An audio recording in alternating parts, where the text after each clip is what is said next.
Hi guys, welcome back to my channel and to another week of meals. This week, every time I was cooking, I picked up the camera and filmed it because you guys always seem to really like content like this, and I know I personally get so much inspiration from seeing what other mums cook their families. So once again, I have a week of meals and I really hope you enjoy it. If you're new to this channel, I would love you to consider subscribing for more content like this. I post videos 3 times a week on a Monday, Wednesday and Friday at 7 p.m. and I'd love to have you as a viewer.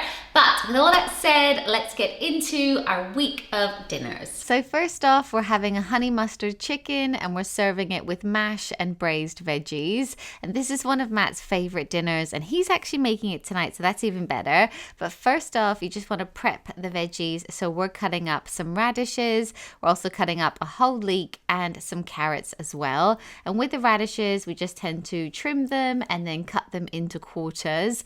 And then we also at this stage cut up all the potatoes for the mash. So we're cutting up about 4 large potatoes and we're literally leaving the skin on and all because it kind of adds some texture, but of course you could peel them if you wanted to. So boil the potatoes for about 20 minutes until it's nice and soft and ready to mash, and in the meantime you can put your chicken thighs into a bowl and season with salt and pepper and then add in some honey mustard. We also added in a big glug of olive oil and then give all of that a mix around, and if you were really organized you could actually do this ahead of time and have it as a bit of a marinade, but once you've stirred all of that together in a frying pan, you just want to heat some olive oil. That's actually quite a lot of olive oil, and then stick the chicken thighs in and you just want to brown them. So about 2 to 3 minutes on each side will do it until they're nice and brown like so, and then you can transfer them into a baking dish and then you can stick those into the oven on about 180 for 15 minutes just to cook it like all the way through. And while that chicken is cooking in the oven and the potatoes are still boiling, you can then do your veg. So in the same frying pan, I'm just chucking in all the veg that we cut before, and I'm just gonna let that cook in the pan for about 5 minutes until it is a bit more like browned. And then I've added in some stock powder and about 200 ml of water, and then I'm just gonna cover it with some tin foil and let that cook for 15 minutes like the chicken.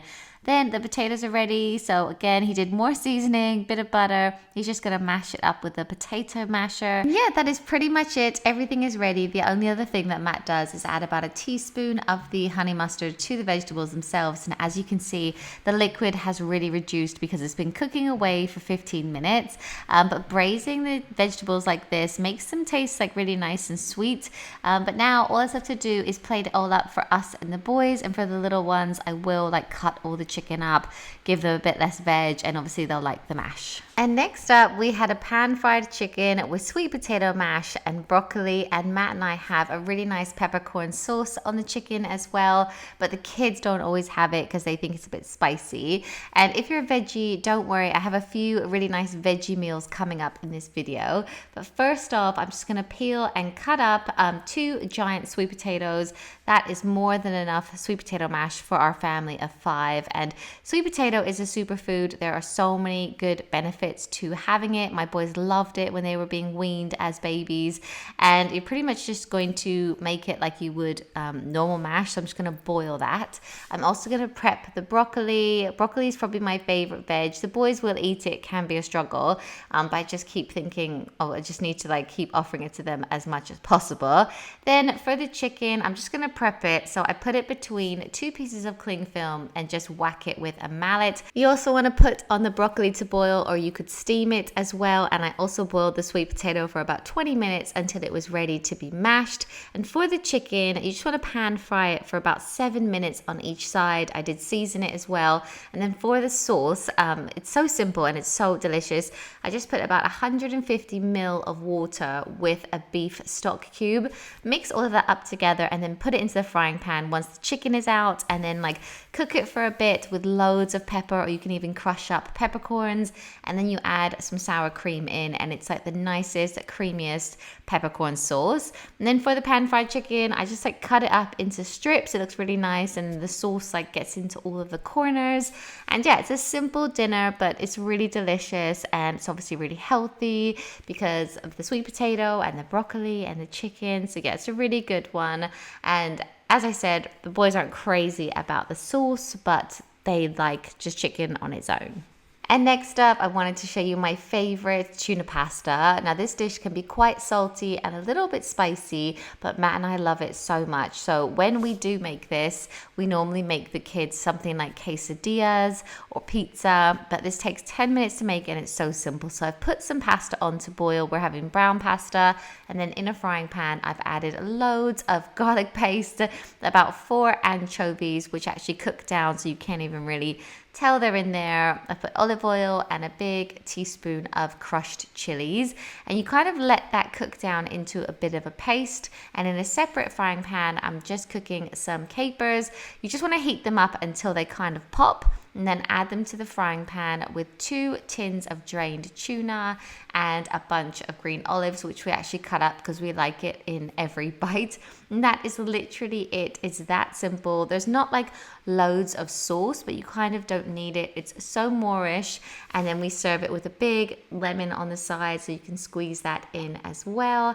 And yeah, we make this all the time. I'm pretty sure I've shared it before on my channel, and it was originally a Gwyneth Paltrow recipe, and it's super healthy. And next up, I have a veggie pasta dish. It's my absolute favorite one pot pasta. I actually recently shared it on my Instagram stories as well when I was making it.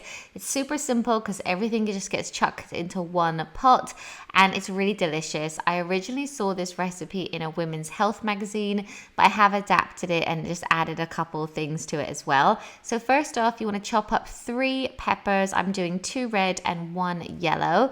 And then you also want to make up about a liter of vegetable stock. So I'm actually using 2 vegetable stock cubes and obviously a liter of boiling water.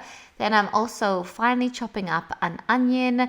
And then what I'm going to do is in one big pot is put some olive oil, put the onion in, and also all of the chopped up peppers. And I'm going to let that cook for about 5 minutes until all of that has softened.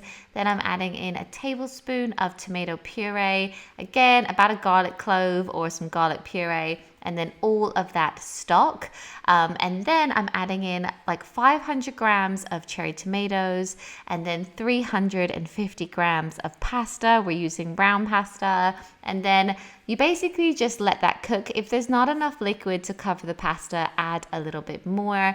And then you just leave that to cook for about 15 minutes until all the pasta is cooked and it looks like this. And then I'm adding in some cream to make the sauce really creamy. And then I'm also just tearing up an entire ball of mozzarella, and that melts into the sauce and it makes it so delicious, and it looks like this. And I've got to be real with you, one night the kids had goujons and waffles. We made so much of that pasta because I always love to batch cook. So the next night, Matt and I had more pasta, and then the kids had these chicken goujons that we love from M&S, and also some potato waffles. I stick all of that into the air fryer on about 195 degrees for 15 minutes, and it's like all done. It's so simple. And then I serve it with raw vegetables. The kids love carrot sticks and just raw peppers.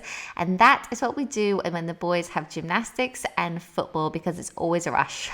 And the last recipe that I wanted to share with you is veggie enchiladas, and this is a Jamie Oliver recipe that we discovered, so I'll link it down below if you want to check it out. But first off, you want to preheat your oven to 200, and then these are all the ingredients that go into it. We do cut a few corners in this recipe, like he calls for char grilling corn on the cob and then cutting the corn off yourself. We just chuck in some sweet corn, and we do a few things like that. But if you really enjoy cooking, especially like Matt does and I do, then you might like this one because it is a delicious one. So first off, in the frying pan, he's just put in some sweet corn and some red pepper, and he was just char grilling that. And then he drained like a can of black beans, and he's putting that into the frying pan with a good amount of cumin and some seasoning as well. Then once the sweet corn and red pepper has come out of the frying pan, we're just gonna finely chop that up. I suppose you could do this before to save you the trouble, and then put that into a bowl and add in some crushed chilies, some chopped up spring onions, a bunch of coriander, and a good squeeze of a lime. And this is basically going to be like the filling of your enchiladas along with the beans as well. And it's so delicious that you don't miss the meat at all because there's so much in it. Then in a frying pan, I'm actually going to make the red sauce that goes over the enchiladas. If you wanted to cut corners even more, you could probably buy an enchilada sauce, but this is super simple. You just put some garlic or garlic paste into a frying pan. Also added some chopped up chives and a can of chopped tomatoes, and then you just let that cook for about 5 minutes until it's thickened a bit, and then add loads of seasoning as well, a good amount of salt and pepper, and then you actually want to put it into your blender and give it a good whiz up, and that is literally it. That is the sauce, and it's really delicious. And then that is pretty much it. All that's left to do is put your enchiladas together. So we're just using like our normal wraps, and we're just wrapping up the filling, sticking it into a baking tray, and so on. And then you top it off with all of that red sauce that is so delicious, and then loads of cheese. This recipe calls for not only cheddar cheese but feta cheese as well, and then you can also add on some more chopped up spring onions and some sweet corn, and then you stick that into the oven for about 25 minutes on 200, and that is it. And when it comes out, it's funny, like the way that it cooks, it's almost like a lasagna. So we serve it like that. We literally cut it up like it's a lasagna and eat it that way. And I actually have yogurt on the side, and it's so my kind of food. I love Mexican food. And that is pretty much everything that I wanted to share with you. On the 7th day, we did actually order a Nando's. We have a takeaway about once a week, so I just wanted to be completely real with you. But I hope you enjoyed this video, and I'll see you in my next one. Bye guys.